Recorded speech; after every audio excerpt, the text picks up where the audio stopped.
బడుగు బలహీన వర్గాల ఆశాజ్యోతి అయినటువంటి జ్యోతిబా పూలే గారి జయంతి సందర్భంగా వారు అనుసరించిన మార్గాన్ని మనమందరూ కూడా అనుసరిస్తూ వారికి ఘనమైన నివాళులు అర్పించడానికి ఈరోజు ఇక్కడ రావడం జరిగింది.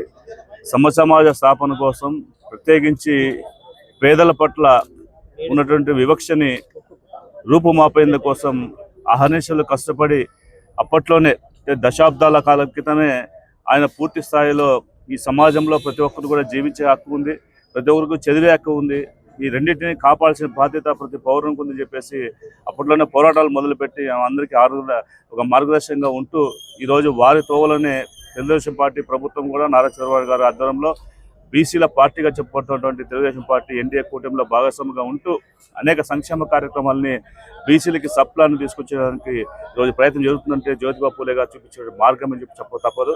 అందరూ కూడా ప్రతి ఒక్క బీసీల యొక్క ఆత్మరక్షణ కోసం, అదేవిధంగా బీసీలకు సంబంధించినటువంటి అనేక సంక్షేమ కార్యక్రమాలని మెరుగుపరచడానికి తెలుగుదేశం పార్టీ అహర్నిశలు కష్టపడుతున్న విషయాన్ని సందర్భంగా గుర్తు చేసుకుంటూ జ్యోతిబా పూలే గారి జయంతి సందర్భంగా ప్రతి ఒక్క బీసీ కుటుంబ సభ్యులకి ఈరోజు శుభాకాంక్షలు తెలియజేసుకుంటూ అందరూ కూడా వారు చూపించిన మార్గంలో మనమందరూ నడుస్తూ పార్టీలకు అతీతంగా ఈరోజు ప్రతి బీసీలు కూడా ఇక్కడ విచ్చేసి మరి ఈ కార్యక్రమానికి విచ్చేసిన గౌరవ కలెక్టర్ గారికి, పార్లమెంట్ సభ్యులకు, బడుగు బలహీన వర్గాల ఆశాజ్యోతి, భారత సామాజిక విప్లవ పితామహుడు జ్యోతిరావు పూలే స్ఫూర్తి మన బాధ్యత.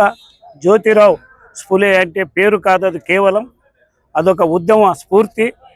ఆయన అడుగుజాడల్లోనే మరి తెలుగుదేశం కానీ, గౌరవ మరి మాన్య కీర్తిశేషులైన ఎన్టీ రామారావు గారు కానీ, చంద్రబాబు నాయుడు గారు, లోకేష్ బాబు గారు జ్యోతి పూలే గారి ఒక ఆశయాల్ని, ఏదైతే విద్య ఉంటే సమాజంలో అన్ని రంగాలు బాగుపడతామనే ఆలోచనతోనే ఈరోజు మన యువ నాయకులు లోకేష్ గారు కూడా విదేశ విద్య జ్యోతిరావు పూలే కార్యక్రమం కింద ఈరోజు బడుగు బలహీన వర్గాల పిల్లలకు, అట్టడుగు వర్గాల పిల్లలకు చదువు చెప్పాలనే ఆలోచనతో ఈరోజు ఆ కార్యక్రమం కూడా శ్రీకారం చుట్టారు.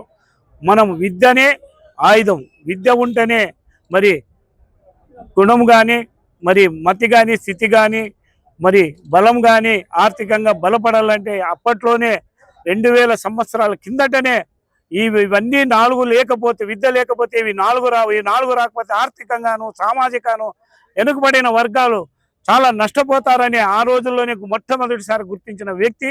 అదే స్ఫూర్తితో తన భార్యను మొట్టమొదటిసారిగా భారతదేశంలోనే మరి ఉపాధ్యాయునిగా తీర్చిదిద్ది సమాజం, మహిళలు, బడుగు బలహీన వర్గాలు విద్య యొక్క ప్రాముఖ్యత మొదటి స్థానం ఇచ్చి నమ్మిన సిద్ధాంతం వ్యక్తి.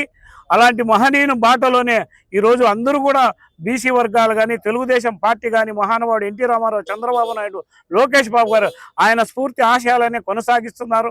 నేను ఒకటే ఈ మీడియా ముఖంగా అందరికీ తెలియజేస్తున్నాను, ఉమ్మడి అనంతపురం జిల్లాలో 9 నియోజకవర్గాలను పూలే గారి విగ్రహాన్ని, మిగతా 5 విగ్రహాలు కూడా మరి 63 మండలాలకు కూడా మరి అక్కడున్న మంత్రులను, ఎంపీలను, ఎమ్మెల్యేలను సంప్రదించి ఆ ప్రాంత నాయకత్వాన్ని కూడుకరించి విగ్రహాలు పెట్టేదానికి 2021 ఈరోజు అనంతపురం జెడ్పీ హాల్లో ఆయన విగ్రహానికి పూలమాలేసి నివాళులర్పించడం జరిగింది. మహాత్మా జ్యోతిరావు పూలే 1827 ఏప్రిల్ 11న మహారాష్ట్రలో జన్మించడం జరిగింది. ఆయన గొప్ప సంఘ సంస్కర్త, అలాగే రచయిత. కుల వివక్షత పైన ఆయన ఎన్నో పోరాటాలు చేయడం జరిగింది. అలాగే మహిళా విద్యా సాధికారత విషయంలో ఆయన చేసిన కృషి చిరస్మరణీయం.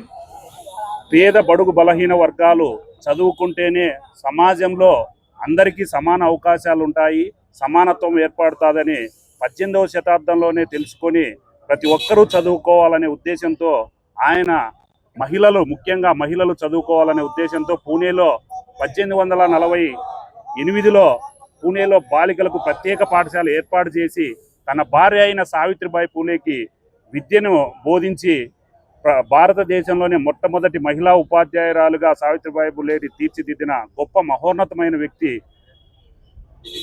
పూలే గారని సందర్భంగా తెలియజేసుకుంటూ ఆయన ఆశయాలను ముందుకు తీసుకోవాల్సిన బాధ్యత మనందరిపైన ఉన్నది.